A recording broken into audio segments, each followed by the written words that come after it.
On the left-hand side, click on Plugins, and then go up to Add Plugin. Here, search the plugins for Starter Templates. When you see this one, you can click Install Now. Once it's done installing, click Activate to open Starter Templates. If it doesn't automatically launch, from within the Plugins page, come down to Starter Templates and click Get Started. If you first land on this page, start by clicking back because we want to make sure that we can select Elementor here as our page builder. And if you don't see Elementor here listed as an option, the fix for that is really simple and only takes a few moments.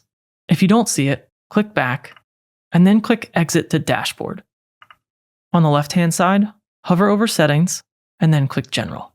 Scroll down in Settings until the very bottom, and you should see a section labeled Starter Templates.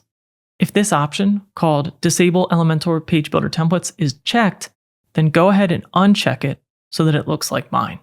Then make sure to save changes.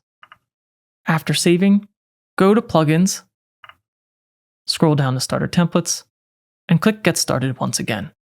Then you can go back one page and select Elementor to ensure that you're using Elementor as your page builder.